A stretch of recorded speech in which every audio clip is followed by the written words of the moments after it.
लखनऊ के दुबग्गा इलाके में 28 वर्षीय दलित पूनम की मौत के मामले में पुलिस ने खुलासा कर दिया है। इस दौरान शीतलखेड़ा गांव के रहने वाले सतीश राजपूत ने पूनम की हत्या की थी। दरअसल पूनम ने बातचीत बंद कर दी थी, जिससे सतीश कुछ दिनों से नाराज था। इस दौरान डीसीपी पश्चिम दुर्गेश कुमार ने बताया कि 11 जून को राजेश रावत ने पुलिस में शिकायत की कि उसके पुत्री पूनम की हत्या कर दी गई है। आपको बता दें, पूनम का शव घर से 200 मीटर की दूरी पर मिला था। अब जरा एक नजर आप भी सुन लीजिए पुलिस ने इस पूरे मामले को लेकर किस तरह किया खुलासा।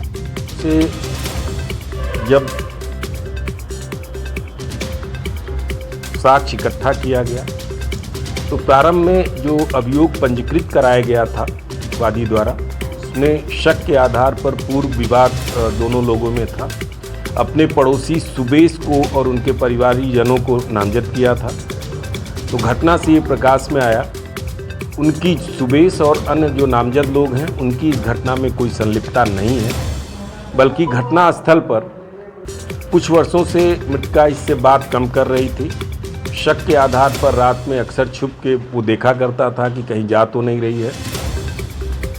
दुर्भाग्यवश उस दिन रात में वो मृतका अपने घर से निकली और रास्ते में इसके द्वारा पकड़ लिया गया और उससे बार बार पूछा जाने लगा। जब लड़की ने कोई जवाब नहीं दिया, गुस्से में आकर उसका गला दबाकर हत्या कर दी।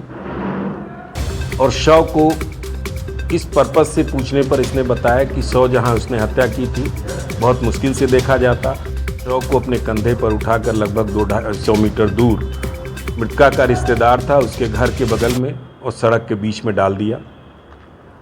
आज प्रातः इसकी गिरफ्तारी की गई है। इसके पास से जो मृतका का चप्पल उसके शरीर से मिसिंग था, जो पहन के घर से निकली थी, इसकी निशानदेही पर जहां इसने हत्या की थी उस घटनास्थल से बरामद कर लिया गया है। मोबाइल फ़ोन लड़की का जो इसी अभियुक्त ने ही उसको दिया था, जो किसी की जानकारी में नहीं था, वो मोबाइल फ़ोन भी बरामद हो गया है। अब विधिक कार्रवाई कंप्लीट करके इनको न्यायिक हिरासत में भेजा जा रहा है। सर, आरोपी पुलिस की गिरफ्त में आया है, क्या इसका कुछ पूर्व में भी आपराधिक इतिहास रहा है, जेल जा चुका है?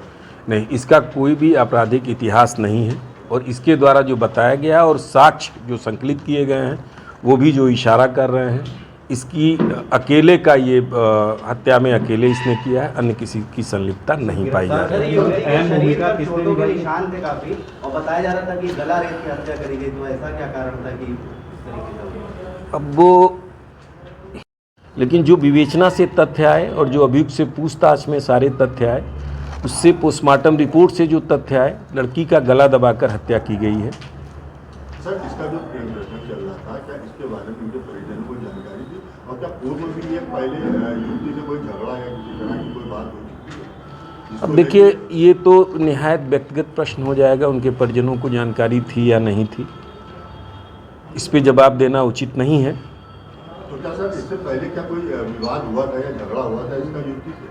अभी इसने ऐसा कुछ भी नहीं बताया है। ये शक के आधार पर लड़की का पीछा करता था और शक के आधार पर ही इसने वो हत्या को अंजाम दिया। सर, गिरफ्तार करने में अहम भूमिका किसने निभाई, क्या कुछ इनाम? हमने प्रारंभ में ही बताया कि 3 टीमें इसमें लगाई गई थी। क्राइम ब्रांच प्रभारी राजदेव प्रजापति, थाना दुबग्गा प्रभारी अभिनव वर्मा, इनकी टीम थी और एक टीम जेहटा चौकी इंचार्ज की थी। इन तीनों ने टीम वर्क करते हुए, किसी एक का सोलो वर्क नहीं है, सभी ने टीम वर्क करते हुए अधिकारियों के मार्गदर्शन में ये घटना का अनावरण किया और अभियुक्त की गिरफ्तारी की है। और इस घटना की अनावरण करने वाली टीम को मेरे द्वारा 10,000 रुपये का पारितोषिक दिया गया।